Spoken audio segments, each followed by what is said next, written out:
Welcome to JWL Sports, where we review all the best sports clips from around the world. Now you're probably wondering, why should I watch over here instead of anywhere else?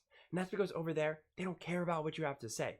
They say this all the time, they talk down to us, they think we're just a bunch of clowns on YouTube, Twitter. But I think it's the opposite. I think we know exactly what we're talking about. So I read every single comment. So whether you agree with me or disagree with me, either way, let's get in some discussions, let's get in some fights, but ultimately, let's just have some fun. And please do consider subscribing. We are building an amazing community here, and I would absolutely love to see you part of it. I want to build something that we all genuinely feel connected to, something that we're really excited to be part of, and I think we're well on our way to doing it. Without further ado, let's get to it. We're watching a clip of First Things First, talking about the Mavs beating the Clippers. Now, all of a sudden, everyone is so high on the Mavs. They're the biggest threat to the Nuggets and all this. I did not see this clip yet. But that has been what seems to be the conversations that are being had on it. Some of the other shows like First Take, which I actually just recently did a clip of, which is just making my head want to explode, because the fact that we're saying we're talking about the Mavs and we're not talking about the Timberwolves and we're not talking about OKC, and it's just wild to me. It really is that the Mavs get the first billing. And I get it, Luka, he's a big star, and before I play this clip, I want to emphasize that I think Luka is unbelievable. Without a shadow of a doubt, one of the best players in the NBA, one of the best players I've personally ever seen. He looks so effortless. It's unbelievable. Love watching him play. So I am not a Luka hater just because of all the things that I'm going to say after I let this clip play. So let's take a listen and we'll break it down from there. At least in spirit.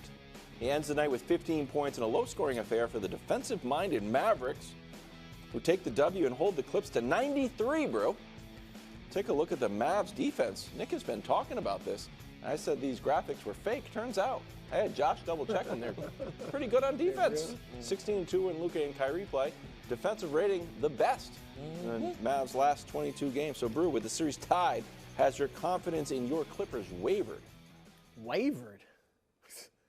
On the contrary. Oh, I am emboldened. don't do this to yourself. I believe more in the Clippers now than I have in the last 2.5 months.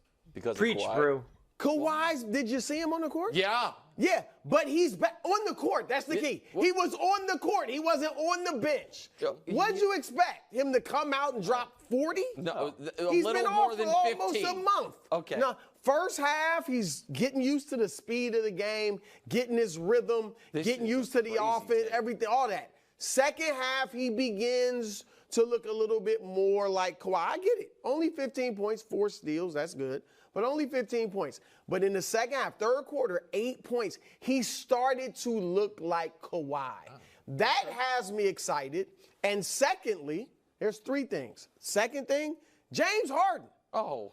He was James Harden. I can't believe I know he didn't have an awesome game. I can't But believe what I liked is that he wasn't tentative. He wasn't running from the basketball. He was aggressive, went to the foul line 9 times, hit 8 of them. All right? He didn't turn the ball. I think he only had 1 turnover. The big thing that he was doing also, and don't worry, I'm going to let the rest of the clip play, is that James Harden also for the past few years, many years at this point, of in the playoffs, he constantly looks for the foul, and he doesn't get it, and that continues to make him angry and upset, and he's complaining with the refs as the game is still going on. He seems to abandon that finally. He finally seems to understand that he's not going to get these calls in the playoffs, and so it seems like he's a lot more focused, more engaged, and less frustrated when he doesn't get a foul call. Obviously, there's still some frustration, and he's still going to complain to the refs like everyone does to a degree, but it's definitely muted relative to previous years. So to me, that also speaks volumes. Turning the ball. I can't believe That's my problem with Harden. It's not that you can have an off night shooting the basketball. Yeah. Don't get tentative on me. Don't run from the rock. Don't start making He was crazy 2 for 10 turnovers. from 3. That's fine. You have everybody has bad. We've seen Steph have bad nights, but he was aggressive. He's got 3 reasons. The third reason. Oh, sorry. Yeah, I didn't realize. You like to talk about the Mavericks defense. Uh-huh. How about the Clippers defense? How about it? These last 2 games, they have held Dallas under 100 points. Hard to do when Doncic and Kyrie Irving are on the other side. All right. This So, is insane. I can live with this 1-1? Yeah, I'm feeling good. Just if you're tuning in, The Clippers did lose. That's If you missed fine. the- I expect and a they were the home long, team. Yeah. hard-fought the series. series. Last night, the playoffs started for Finally. two series. I Finally. didn't expect a Okay. sweep. So listen, I'm shocked that Brew is tripling down. Shocked. Because I really, and I don't say this facetiously at all, I mean it seriously. I deeply respect Brew's basketball analysis, and I'm shocked he's this wrong on this series. Because obviously the Clippers are in massive trouble, and it's going to be 3-1 when we get back to Los Angeles for Game 5. And now let's talk about the team that actually won for a moment. And let me use a phrase that the kids on the internet use that I typically don't like, but I'm going to use it today. Hey, everybody. Let the praise be as loud as the hate I don't even think when that's it a kid's comes thing. to Luka Doncic's defense. they're gonna do a Fortnite thing. No, I'm not. Let's talk about He did that. a guy who has been a legitimate lockdown defender this series and who season took massive leaps in that regard. He wasn't locked down, but he was good. Yeah, the season. The season he was not he locked put down. He forth was effort. better. He put forth And in this effort. Yeah. series, he's been excellent. Last night, he was in a series with Paul George, Kawhi Leonard. He was the most impactful defender. And in the fourth quarter, he rejected double teams and said, no, leave me one-on-one and let me put in work. And he forced damn near 2 air balls, one from a guy that Brew is somehow emboldened by his play when he is just that he's struggling healthy. to make any progress towards the basket and then puts up this weak shot attempt, and then he does it to Paul George. And so, and this is the other thing I want to remind everyone of. Luka, it's like, Luka's scored, 32 and 33 in this series. Yeah. And this series has lowered his career scoring average against Kawhi Leonard and Paul George in the playoffs. Luka Doncic against the Clippers in the playoffs. Jordan against the Cavs, Elgin against the Pistons are the only guys to ever average more in a series, or not in a series, but in the playoffs against a single opponent.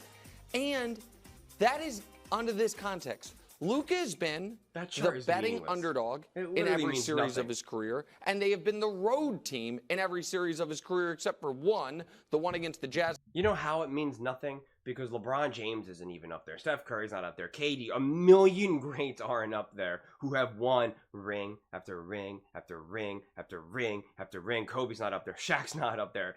It doesn't mean anything. It literally means nothing. Who cares about how many points Jordan averaged against the Cavs? Most people don't even know that Jordan even played the Cavs.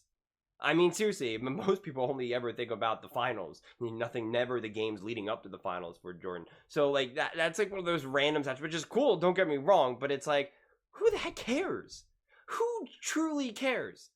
Those teams have been completely different over the years, so it's just silly. It doesn't make any, who cares? A couple years ago when he missed the first 2 home games. He's never had a home court advantage. He's never been the favorite. Now he has both. He's the favorite and they've stolen home court and he's got his best teammate, and we're yet to have the inevitable Harden meltdown game or two. So I can't believe this Mavericks team, I'm not picking it. This Mavericks team can make the finals. They absolutely can't.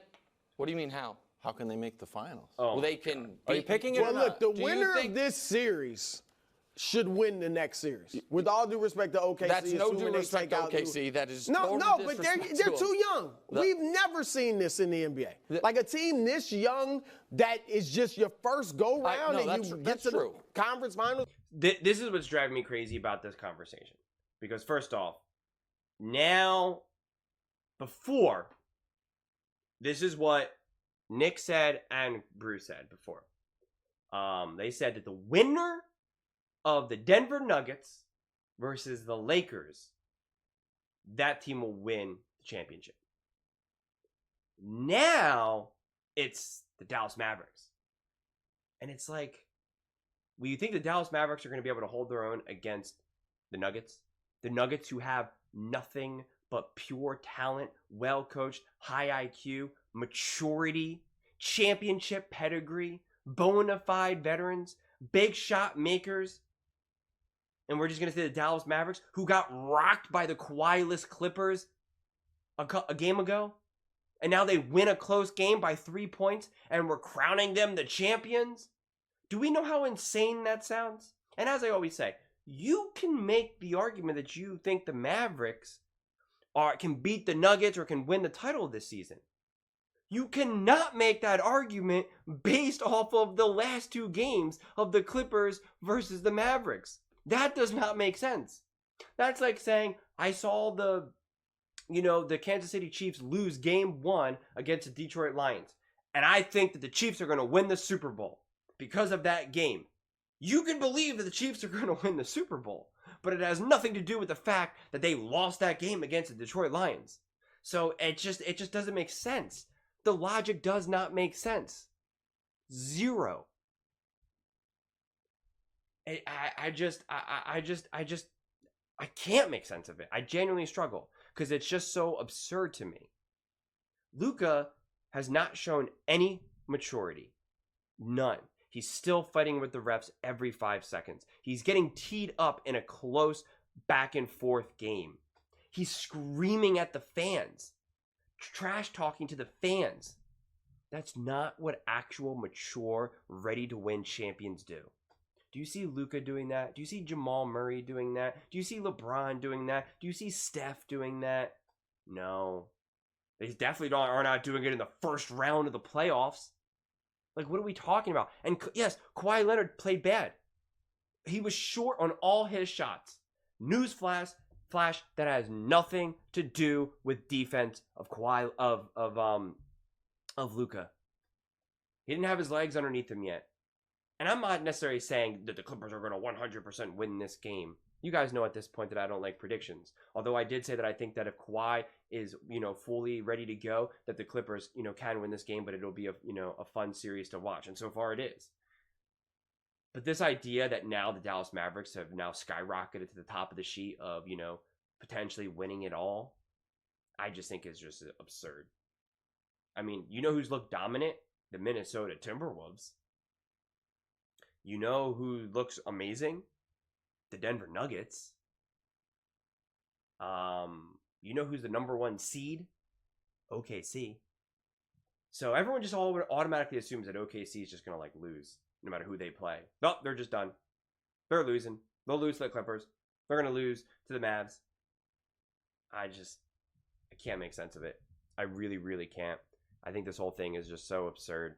And like I said, you can make the argument if you want that Luka's unbelievable, because he is. That he's amazing and brilliant, and that the way they match up with the Denver Nuggets, or that the way they match up with whoever, that they can do it, yada yada yada. And I just say, okay, that's fine, but that's none of that. No one's saying that. They're just saying Luka's playing better defense, and look how many points he averages against the Clippers. Okay. What does that mean? It means nothing. That's what it means. It means nothing. But those are just my thoughts.